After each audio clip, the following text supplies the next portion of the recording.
할렐루야. 고아의 아버지, 또 기도의 사람으로 불리는 조지 뮬러. 그는 독일에서 태어나 14살 때 어머니를 잃으면서 불량 소년으로 자라나게 됩니다. 못된 친구들과 어울리면서 술 마시고 노름하고 도둑질하고 그러면서 감옥까지 드나들게 됩니다. 그런 그가 20살 되던 해에 어떤 계기로 할레 대학에 입학하여 신학생이 되었지만 거의 예배에 참석하지 않는 날라리 신학생으로 지냈습니다. 그러다가 어느 토요일 저녁 친구 와그너네 집에 기도 모임에 참석했다가 회심을 경험하게 됩니다. 무릎을 꿇고 경건하게 기도하는 한 그리스도인의 모습에 큰 충격을 받게 되고 그 자리에서 결심을 합니다. 내가 일생 동안 성경과 기도로만 살겠다. 그래서 그는 일생 성경을 200번 통독을 하였고 매일 1시간 이상 기도하는 그런 삶을 살았습니다. 우리가 흔히 뮬러 그러면은 5만 번 기도 응답받은 사람 이렇게 잘 알고 있지 않습니까? 그런데 기도만 강조해서 안 됩니다. 그런 기도를 할 수 있었던 것은 그가 성경을 가까이 했던 결과이기 때문입니다. 뮬러는 요한복음 15장 7절 말씀, 너희가 내 안에 거하고 내 말이 너희 안에 거하면 무엇이든지 원하는 대로 구하라. 그리하면 이루리라. 이 말씀을 문자 그대로 믿었습니다. 그래서 그는 사람을 의지하기보다 하나님만을 의지하는 삶을 살았습니다. 그는 평생 단 한 사람에게도 어떤 기관에도 정부에도 도움을 요청하지 아니하고 날마다 기도와 말씀을 통하여 하나님만을 전적으로 의지하면서 고아원을 운영해 왔습니다. 그런데 그가 60여 년 동안 고아원을 운영하면서 공급받은 돈 얼마 되는지 아십니까? 그때 돈으로 35억 원. 지금 돈의 가치로 환산하면 30조. 어마어마한 액수입니다.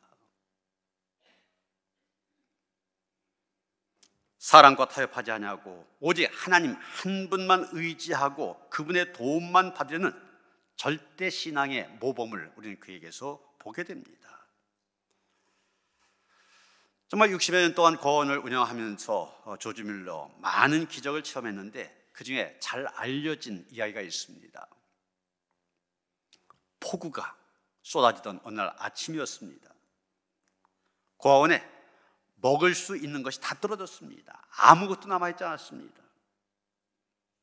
그래도 뮬러는 400명의 고아들 식당에 다 모읍니다. 그리고 빈 식탁에 둘러앉아서 손을 맞잡고 식사 기도를 드렸습니다. 그의 기도가 막 끝났을 때 한 대의 마차가 고아원 앞에 도착했습니다.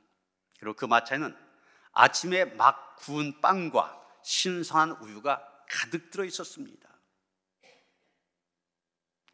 가까이 있는 공장에서 종업원들 야유에 가기로 해서 그 야유회 때 쓰기로 한 빵과 우유인데 폭우가 내렸댔잖아요. 폭우로 그 행사가 취소되면서 그 준비된 것들이 이 고아원으로 보내졌던 겁니다.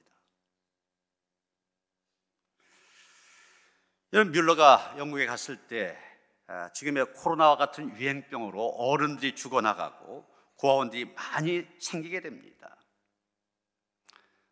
그럴 때 뮬러는 1836년 최초의 보육원 문을 열게 되고 30명의 소녀를 받아들였습니다. 같은 해 11월 유아들을 위한 집, 그 다음에 9월 소년들을 위한 집을 마련했습니다.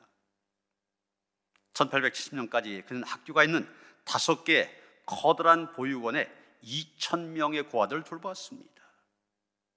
그런데 오직 기도로 그 모든 운영 비용을 마련했습니다. 평생 동안 1만 명이 넘는 고아들을 돌본 가운데 200명 이상의 해외 선교사를 후원하였고 70세에는 사역을 내려놓은 다음 20년 동안 전 세계를 다니며 복음을 전하기도 하였습니다. 영국 브리스톨, 그러면 제가 얼마 전에 웨슬리의 도시로 소개를 한 적이 있습니다. 최초의 감리교회가 바로 이 브리스톨에 세워졌고, 제가 안식년 휴가 기간에 첫 번째 동영상으로 인사를 드렸었죠. 웨슬리가 5개 설교를 했던 하남 마운트, 바로 이 브리스톨 외곽에 있습니다.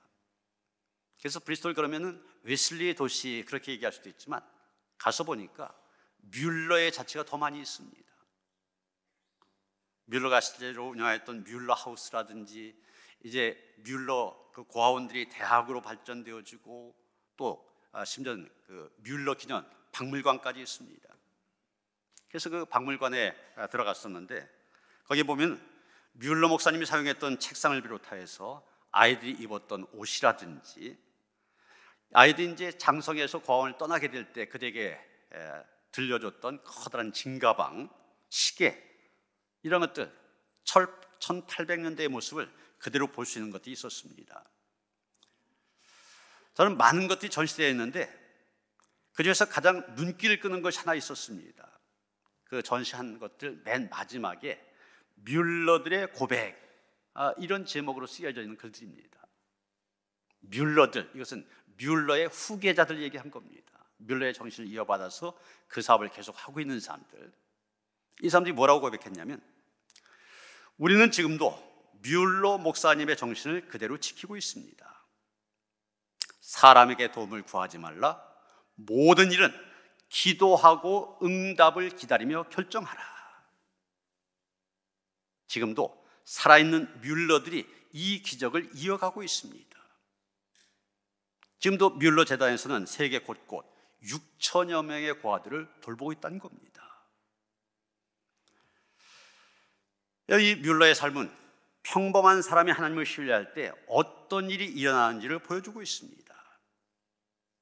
그가 평생 의지했던 하나님의 약속이 있습니다. 바로 로마서 8장 28절 말씀. 우리가 알거니와 하나님을 사랑한 자, 곧 그의 뜻대로 부르심을 입은 자들에게는 모든 것이 합력하여 선을 이루느니라. 오늘 우리가 읽은 성경의 말씀은 모세가 하나님께 기도하고 또 하나님께로부터 응답받는 그런 내용입니다. 우리가 이 말씀을 이해하려면 그 배경이 되는 앞장 32장부터 봐야 됩니다. 거기 보면 모세가 시내산에 올라가서 하나님께로부터 십계명을 받고 돌아오는데, 바로 그 사이에 산 아래에서는 이스라엘 백성들이 금송아지를 만들어 놓고, 이게 우리를 애굽에서 구원해 준 신이다, 신 앞에 제사하며 축제를 벌이고 있었습니다. 우상숭배 죄를 지은 겁니다. 바로 이 죄악으로 인하여 이스라엘 백성 가운데 3,000명가량이 하나님의 진노를 받아 죽음을 당하게 됩니다. 백성의 죽음을 가슴 아프게 바라보던 모세는 하나님께 중보의 기도를 드리게 됩니다. 32장 32절, 아주 유명한 모세의 중보 기도입니다. 그러나 이제 그대의 죄를 사하시옵소서. 그렇지 아니하시면 원하건대 주께서 기록하신 책에서 내 이름을 지워버려 주옵소서. 모세는 기도합니다. 이 백성의 죄를 용서해달라. 그래서 뭐라고 합니까? 만일 이 백성의 죄를 용서하지 않으시려면 생명책에서 내 이름까지 아예 지워달라. 그렇게 기도합니다. 이 안타까운 중보의 기도, 죄인과 함께 한 운명이 되려고 하는 뜨거운 사랑,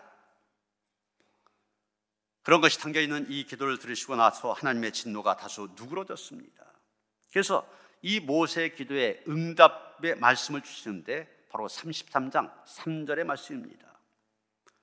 너희를 젖과 꿀이 흐르는 땅에 이르게 하려니와 나는 너희와 함께 올라가지 아니하리니 너희는 목이 곧은 백성인즉 내가 길에서 너희를 진멸할까 염려함이니라. 하나님께서 말씀하십니다. 젖과 꿀이 흐르는 땅 가나안으로 가라는 것입니다. 가나안으로 가라고 한 것을 하나님께서 허락하셨습니다. 그런데 단서가 하나 붙어 있습니다. 보내는 주겠지만 나는 가지 않겠다고 한 것입니다. 왜 그러셨습니까? 방금 본 3절 하반절에 그 이유가 나오죠. 내가 길에서 너희를 진멸할까 염려함이니라. 내가 너희와 함께 가다가 너희들이 죄 짓는 그런 모습을 보면은 도중에 너희 다 죽여버릴 것 같아서 같이 가지 못하겠다는 겁니다. 이스라엘 백성들, 그들이 하나님의 백성이라고는 하였지만 하나님을 사랑한 것이 아니라 우상을 숭배했습니다. 그들의 목적은 한 가지, 그저 가나안에 들어간 것입니다. 빨리 못 간다고 발을 동동 굴렀고 가나안으로 인도해야 될 모세가 없어졌다고 초조해야 해서 송아지 신까지 만들어 섬겼습니다. 그들의 목표는 오직 한 가지, 가나안이었습니다. 그래서 하나님께서 말씀하신 겁니다. 너희들 가나안 땅 원하지 않냐? 그래, 가. 빨리 가고 싶으냐? 내가 보내주겠다. 그러나 나는 가지 않겠다. 이 말 듣고 이스라엘 백성들 이제 제대로 깨닫게 됩니다. 33장 4절 보시면 백성이 이 준엄한 말씀을 듣고 슬퍼하여 한 사람도 자기의 몸을 단장하지 아니하니 그랬습니다. 하나님의 말씀, 준엄한 말씀으로 받아들였습니다. 그러다 보니 부끄럽고 죄송해서 견딜 수가 없습니다. 그래서 슬퍼합니다. 슬퍼하면서 이스라엘 백성들이 깨닫게 되는 것이 있습니다. 무엇을 깨달았습니까? 정말로 중요한 게 무엇인지를 깨닫게 된 겁니다. 그러면서 이스라엘 백성들의 가치관이 완전히 바뀌어지게 됩니다. 이제까지 이스라엘 백성들에게서 정말 중요한 것이 무엇이었습니까? 가나안 땅이었습니다. 젖과 꿀이 흐르는 가나안 땅, 거기 빨리 들어간 것, 이것이 목적이었습니다. 그런데 하나님께서 말씀하십니다. 가라! 내가 너희들 가나안 땅 가도록 허락해 주겠다. 그러나 나는 너희하고 같이 가지는 않겠다. 이 말 듣고 나니까 참으로 중요한 것이 무엇인지 깨닫게 된 것입니다. 깨달은 것이 무엇입니까? 가나안 땅, 거기 들어간 것이 중요한 것이 아니라는 것입니다. 더 중요한 것이 있는데 그것은 바로 하나님과 동행하는 것, 하나님의 인도하심을 따르는 것, 이게 더 중요하다는 것을 이 말씀을 통해 깨닫게 된 겁니다. 비록 이 광야, 살기 힘든 광야에서 평생을 산다 할지라도 하나님께서 함께 계시고 하나님께서 기뻐하시는 것이라면 그것이 우리가 더 사모해야 될 것임을 이스라엘 백성들 깨닫게 된 것입니다. 아니, 하나님 없이 가나안 땅에 가서 뭐 하나? 거기 가서 젖을 먹고 꿀을 마신들 그게 무슨 의미가 있는가? 하나님께서 함께 하시지 않는다면 가나안도 무의미한 것이 되어진 것입니다. 그래서 황송하고 죄송하여서 몸을 단장한 것도 다 제거하고 온 백성이 회개 기도를 하게 된 것입니다. 이때 모세가 한 기도, 그것이 바로 오늘 본문에 나온 기도입니다. 15절 어떻게 기도합니까? 모세가 여호와께 아뢰되 주께서 친히 가지 아니하시려거든 우리를 이곳에서 올려보내지 마옵소서. 지금 모세는 기도합니다. 하나님께서 함께 동행하기를 간절히 원하는 기도를 드리고 있습니다. 좀 더 이걸 풀어서 말하면 이런 얘기입니다. 하나님, 우리와 동행하여 주옵소서. 함께 가시겠다면 우리도 가겠지만 우리만 보내지는 마시옵소서. 이제서야 정말 우리가 무엇이 귀중한지 알았습니다. 가나안 땅이 목적이 아니요 그것은 하나의 헛된 꿈이었습니다. 하나님이 우리와 함께 하시는 생활, 동행하신 역사, 그것이 가장 귀하다고 하는 것을 이제 우리가 깨달았사오니 우리를 떠나지 마옵소서. 동행하여 주옵소서. 가나안 땅에만 빨리 도착하려고 서둘렀던 우리의 경마함과 욕심과 잘못된 가치관 용서해 주옵소서. 이제 하나님과 동행한 일에 최선의 가치를 두겠습니다. 하나님의 인도하심이 없는 가나안 땅 가서 뭐 하겠습니까? 하나님께서 함께 가지 않으신다면 저희도 가지 않겠습니다. 이게 바로 모세의 기도입니다. 여러분, 이스라엘 백성들 이제서야 진정한 복이 무엇인지를 깨닫게 된 것입니다. 물론 노예에서 해방되는 것 좋은 일입니다. 가나안 땅을 향해 나가는 것도 좋은 일입니다. 그런데 더 중요한 게 있습니다. 그것은 바로 하나님과 동행하는 일, 하나님과 함께하는 일이었습니다. 그래서 지금 모세는 몸부림치며 눈물의 기도를 하고 있습니다. 그 기도의 응답이 바로 14절입니다. 오늘 설교의 제목입니다. 여호와께서 이르시되 내가 친히 가리라. 내가 너를 쉬게 하리라. 분명 응답을 받았습니다. 내가 친히 가리라고 하는 하나님의 응답을 받았습니다. 그러면서 너희를 쉬게 하리라 말씀하십니다. 여기 쉬게 하리라는 말, 너희를 편하게 해주겠다, 승리를 주겠다, 이런 뜻입니다. 하나님께서는 분명히 모세와 동행해 주실 것, 그리고 승리와 평안을 약속해 주셨습니다. 여러분은 성경을 읽으면서 옛날 이스라엘 백성들이 이랬지, 이걸로 그치면 안 됩니다. 이 성경 가운데서 우리의 모습을 볼 수 있어야만 됩니다. 여러분, 이스라엘 백성들만이 그런 것이 아닙니다. 오늘날의 교회, 오늘날의 성도들이 바로 오늘 성경에서 보이는 그런 모습, 이스라엘 백성들 같은 모습 보이고 있지 않습니까? 하나님을 믿는다고 하면서도 하나님과 동행하는 것이 목적이 아닙니다. 성장과 번영이라고 하는 것, 세상적인 축복, 이런 이스라엘 백성들이 가나안만을 추구했던 것처럼 우리도 이런 것만을 추구하고 있지 않냐는 얘기입니다. 하나님이 기뻐하시는 거룩과 성결, 하나님과 동행하는 삶에는 전혀 관심이 없습니다.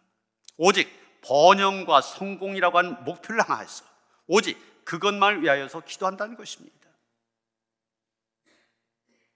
오늘날 그리스도인이라 불리는 많은 사람들이 하나님과의 동행은 뒷전입니다. 그저 내 소원만, 자기의 가나안만을 추구하고 있다고 하는 것, 이것이 바로 문제입니다. 여러분, 하나님의 뜻과는 상관없이 내 욕심에 붙들려서 무언가를 자꾸만 달라고 할 때 때로는 하나님께서 그 기도를 들어주시기도 하십니다. 그런데 그 다음이 문제입니다. 시편 106편 15절이면 이런 말씀이 나옵니다. 여호와께서는 그들이 요구한 것을 그들에게 주셨을지라도, 주셨다고 말씀하십니다. 그런데 그 다음을 잘 보셔야 됩니다. 그들의 영혼은 쇠약하게 하셨도다. 무슨 얘기입니까? 내가 그렇게도 원하는 거냐? 그것을 얻기 위해서 그렇게 몸부림치냐? 그래, 그럼 내가 준다. 그러나 그렇게 될 때 내 영혼은 쇠약해질 것이다. 여러분, 오늘 우리도 가나안 땅의 눈이 어두워서 하나님과의 동행을 무시하는 그런 기도를 하고 그런 신앙 형태를 추구하고 있는 것은 아닌지 돌아볼 수 있어야만 됩니다. 내가 추구하는 가나안을 위하여 그렇게도 기도하고 몸부림을 치면 그런 사람에게 하나님 뭐라고 하시겠습니까? 네가 좋아하는 것, 너의 가나안을 위하여 그렇게 바쁘게 뛰어다닌다 할지라도 그것까지 내가 허락하지만 나는 너와 동행하지 않겠다. 저는 이 말 들으면 다 소용없지 않습니까? 헛사는 게 되고 맙니다. 아무리 바쁘게 뛰어다녀봤자 남는 것이 없게 된 것입니다.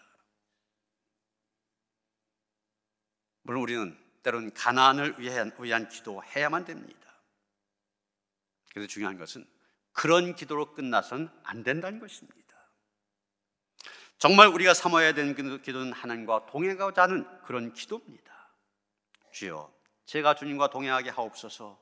주님과 동행하는 것에 방해가 된다면 다 끊어버리겠습니다. 이런 기도가 먼저 있어야 되는 것입니다. 주님의 자녀에게, 하나님의 백성에게 있어서 최고의 복은 하나님과 동행하는 것입니다. 이것을 뒷전으로 하는 다른 기도, 하나님을 기쁘시게 하지 못합니다. 그러므로 이제부터 하나님과의 동행을 위한 기도에 가치를 두고 기도하시길 바랍니다. 그때 하나님의 음성, 내가 친히 가리라, 내가 너와 함께하리라, 그 음성을 들을 수 있게 될 것입니다. 창세기 26장에 보면 흉년이 들게 되자 이삭이 그랄의 블레셋 왕 아비멜렉에게 가는 이야기가 나옵니다. 그때 하나님께서 이삭에게 나타나셔서 말씀하십니다. 애굽으로 내려가지 말고 내가 내게 지시한 땅에 거주하라. 이 땅에 거주하면 내가 너와 함께 있어 내게 복을 주고 내가 이 모든 땅을 너와 내 자손에게 주리라.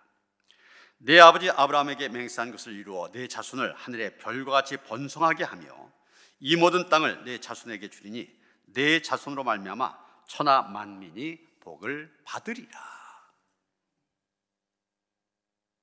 이삭이 하나님의 그 말씀을 따릅니다. 그래서 원래 애굽으로 가려고 했는데 가지 않고 그냥 그 땅에 머물러 거기서 농사를 지었더니 그의 100배나 이익을 얻었고 여호와께서 복을 주심으로 창대하고 왕성하여 마침내 거부가 되었다, 이렇게 얘기하고 있습니다. 하나님과 동행하니, 하나님이 함께 하시니 흉년이 들었지만 낯선 외국 땅에 가서도 거부가 되는 복을 받았습니다. 창세기 28장에 가서 보면 형 에서를 속여서 팥죽 한 그릇에 장자의 명물을 샀던 야곱, 형이 저놈 죽이겠다, 복수의 칼날을 가니까 그것을 피해서 도망치게 됩니다. 정말 태어나서 처음으로 낯선 땅, 미지의 땅으로 도망을 갑니다. 아무도 없는 허허벌판 광야에서 첫날 밤을 맞이하게 되었습니다. 얼마나 두렵고 무서운지 잠이 제대로 올 리가 없습니다. 그래서 그 밤에 하나님께 기도한 마음으로 돌 하나를 취하여 베개 삼아 잠을 잡니다. 엎치락뒤치락 잠을 못 이루다가 깜빡 잠이 들었는데 꿈에 사닥다리가 하늘에서도 땅끝까지 이어지는 그런 모습, 거기에 천사들이 오르락내리락하는 그런 것을 보게 됩니다. 가만히 위를 쳐다보니 여호와께서 그 위에 서서 말씀하십니다. 나는 여호와니 너의 조부 아브라함의 하나님이요 이삭의 하나님이라. 내가 누워있는 땅을 내가 너와 네 자손에게 주리니 내 자손이 땅에 티끌같이 되어 내가 서쪽과 동쪽과 북쪽과 남쪽으로 퍼져나갈지며 땅의 모든 족속이 너와 내 자손으로 말미암아 복을 받으리라.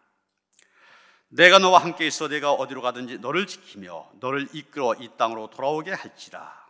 내가 내게 허락한 것을 다 이루기까지 너를 떠나지 아니하리라. 하나님께서 분명히 약속의 말씀을 주십니다. 내가 어디로 가든지 동행하겠다. 깜짝 놀라 일어나 보니 꿈이었습니다. 야곱이 아침에 일찍 일어나 자기가 베개 삼았던 돌을 가져다가 기둥으로 세우고 그 위에 기름을 붓고 그곳 이름을 베델, 하나님의 집, 이렇게 부르게 됩니다. 나중에 야곱이 고향으로 돌아갈 때 어떻게 되었습니까? 많은 종들, 많은 가족들을 거느리게 되었고 거부가 되어 돌아가지 않았습니까? 모세도 하나님께 소명을 받고 두려워했을 때 하나님 뭐라고 하셨습니까? 내가 반드시 너와 함께 있으리라 말씀해 주셨습니다. 여호수아도 모세 후계자로 부름받았을 때 굉장히 두려웠습니다. 그때 하나님 뭐라고 하셨습니까? 너희는 강하고 담대하라. 두려워하지 말라. 그들 앞에서 떨지 말라. 이는 내 하나님 여호와 그가 너와 함께 하시며 결코 너를 떠나지 아니하시며 버리지 아니하실 것이미로다. 하나님과 동행하며 가는 그 길, 그 길이야말로 승리의 길이요 가장 복된 길이 될 것입니다. 하나님이 함께 하시면 거칠고 험한 광야길을 간다 할지라도 두려움이 없습니다. 험산 출령을 넘다 할지라도 두려움이 없습니다.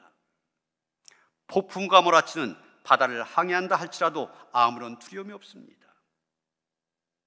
전능하신 하나님, 만군의 여호와 하나님께서 동행하시기 때문입니다. 그러나 하나님과 동행하지 않는다면 가나안을 들어간다고 해도 무슨 소용이 있습니까? 하나님께서 동행하지 아니하신다면 나의 꿈이 이루어지고 내 목표가 성취된다고 하여도 무슨 의미가 있습니까? 가장 큰 행복, 가장 큰 축복은 하나님과 동행하는 것입니다. 16절 말씀을 더 봅니다. 모세는 나와 주의 백성이 주님의 목전에 은총을 입은 표시가 있는데 그 표시가 뭐냐? 나와 주의 백성을 천하 만민 중에서 구별하십니다. 이렇게 말하고 있습니다. 하나님께서 그들을 구별하셨기에 그들이 주님 앞에 은총을 입은 자가 될 수 있었다고 하는 것입니다. 이런 구별이라고 하는 것은 다르다고 하는 거 아닙니까? 세상 사람들부터 차이를 보인다는 뜻이 있습니다. 하나님의 은총을 받은 삶, 차이가 있습니다. 처음 뮬러의 이야기로 시작하였는데 뮬러의 이야기로 마무리를 하고자 합니다. 조지 뮬러가 고아원을 경영하던 동시대에 불과 20대 초반의 나이에 2만 명이나 되는 그런 성도들에게 설교를 하던 찰스 스펄전이라고 하는 분이 있었습니다. 뮬러가 고아의 아버지 이렇게 불렸다면 스펄전은 설교의 황태자 이렇게 불렸습니다. 그 당시 영국 곳곳에 고아들이 넘친 그런 시대다 보니 뮬러뿐만이 아니라 스펄전도 목회를 하면서 고아들을 돌보고 있었습니다. 어느 날 스펄전 목사님에게 그가 키우고 있던 고아가 자기가 사업을 하려고 하는데 300파운드가 필요하다 그렇게 얘기를 합니다.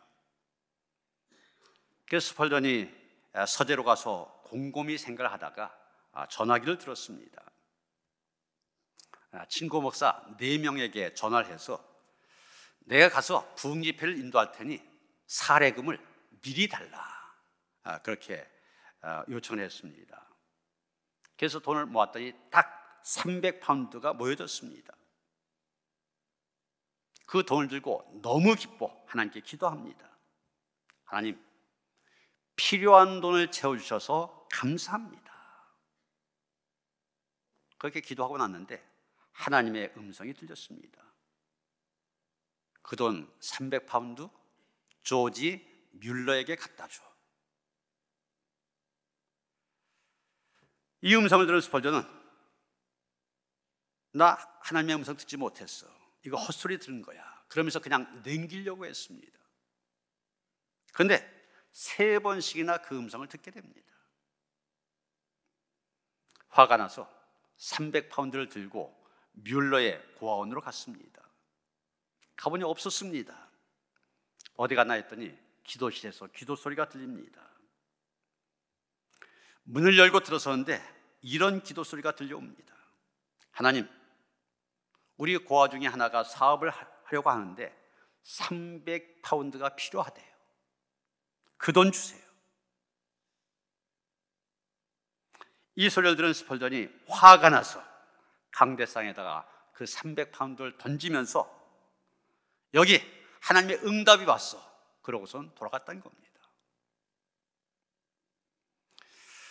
스펄전이 돌아 나오면서 이렇게 자기 자신을 돌아봤다는 겁니다. 그날이 내 인생에서 최고의 충격을 받은 날이다. 난 내 나름대로 최대 수고를 아끼지 않고 돈을 모았지만 하나님께 나아가 그 돈을 달라고 기도할 생각은 하지 않았잖는가. 뮬러는 인간적인 수고 대신에 하나님을 찾은 거야. 그래서 내 돈 뮬러한테 다 빼앗겨도 할 말이 없지 않겠어? 자신은 땀 흘리며 수고해서 받은 돈인데 교회에서 조용히 기도만 하고 있는 뮬러한테 그 돈 다 빼앗기지 않았습니까? 그날의 경험이 스펄전에게 얼마나 뼈아프게 사무쳤는지 그는 이렇게 말했다고 그럽니다. 내가 다시는 인간적인 방법을 쓰다 봐라. 나도 뮬러처럼 하나님께 기도만 하리라. 그날 이후로 스펄전은 10분 이상 하나님의 임재를 놓쳐본 적이 없다고 그럽니다. 그런 그이기 때문에 설교의 황태자 불릴 정도로 가는 곳곳마다 능력의 역사를 이루어 갔던 것입니다. 그런 뮬러는 60년 동안 고아원 사업하면서 세상 의지하지 않았습니다. 사람에게 도움을 구하지 않았습니다. 오직 하나님께 기도했고 하나님만을 구하였습니다. 이게 바로 다른 점입니다. 다른 게 바로 구별 아닙니까? 이게 바로 뮬러의 구별된 모습입니다. 여러분, 뮬러가 하나님의 은총 가운데 살았던 것처럼 우리 역시 하나님의 은총을 입은 사람들입니다. 당연히 우리도 구별된 삶의 모습 보여야 됩니다.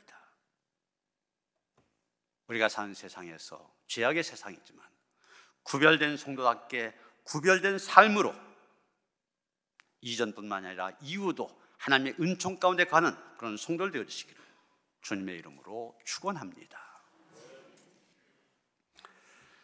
하나님, 그렇습니다. 하나님만이 우리의 전부입니다.